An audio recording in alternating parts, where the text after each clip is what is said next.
Welcome back to our discussion about qualitative research. In this video, we're going to explore the differences between qualitative and quantitative research studies, starting with differences in sampling and research design. Your textbook provides you with a detailed discussion of the different types of qualitative data. For this lecture, I want to highlight some of those differences between qualitative and quantitative data, starting with research design. Now, quantitative data is generally gathered in a deductive manner. If you remember from the Wheel of Science that we talked about at the beginning of the semester, deductive research starts with the theory, continues to a hypothesis, and then data is collected to analyze that hypothesis. Inductive research, on the other hand, collects data first, then uses the data to construct a theory. Qualitative data is usually gathered for use in an inductive design.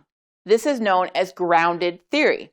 The theory is grounded in data because the theory is developed after data is collected using the results of the data analysis instead of creating it first like you do in a deductive approach. For my visual learners, here's that process diagrammed out more clearly. In quantitative research, we collect data first and then we analyze it. It's a straightforward and very linear procedure. Qualitative, not so much. With qualitative research, we collect data, we analyze it, and then based on the results of our data analysis, we collect more data and then we analyze that. And we're going to repeat that cycle until our research is complete. Qualitative research is actually usually depicted as a circular process because you keep collecting and keep analyzing over and over until you have enough to stop data collection and to actually develop a theory. This is very different than the linear process of most quantitative research studies.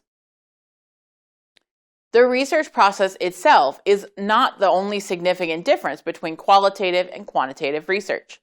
Sampling procedures often look very different between the two.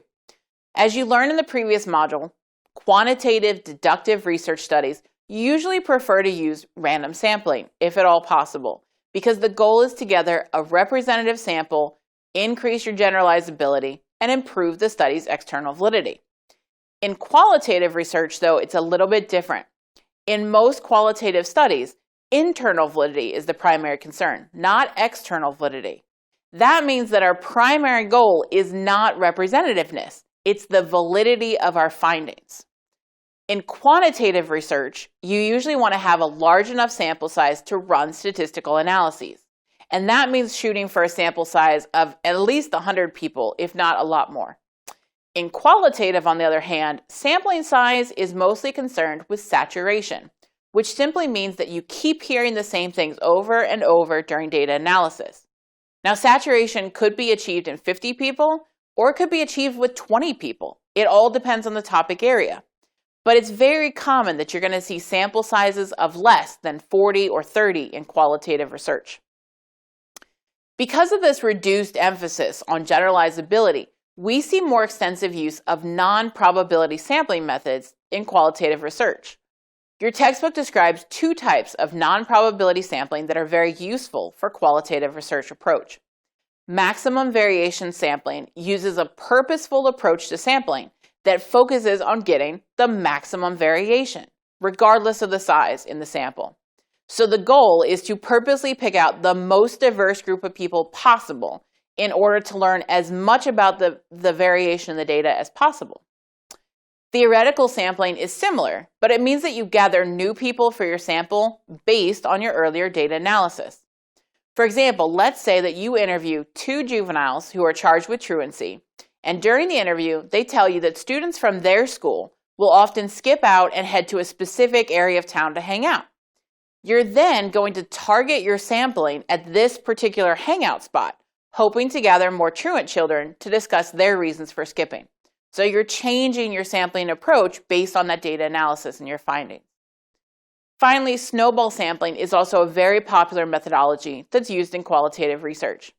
Remember that snowball sampling means that you ask one person to refer you to someone, and then they refer you to other people, and so on and so forth. This type of sampling method is really useful for populations who may be less willing to talk to researchers, like those engaged in illegal behaviors, secret organizations or groups, or people distrustful of outsiders. To give you an example from my own research, my dissertation was on the unintended consequences that sex offender policies like sex offender registries and notification laws have on family members of the registrant, like their spouses, their parents, their children, etc. I started collecting data from one primary informant, and she was a female spouse of a registered sex offender who was part of an advocacy group that I had been working with for the past year. In that year, we had already built up a relationship, so she trusted me as an objective researcher, and she knew that whatever she told me would be kept confidential. After several interviews together, she referred me to several other wives of registered offenders that she had contact with, both in person and online.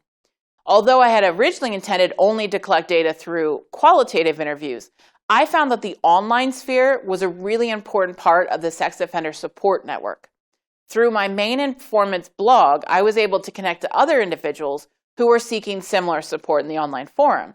And so I ended up collecting over 800 blog posts from a network of women that were included in my study that I had never expected to gather. So my data collection technique and my methods evolved as my data analysis suggested other areas of focus. All right, well, that concludes our discussion about research design differences between quantitative and qualitative research. Join me in the next lecture video as we delve into common qualitative methodologies.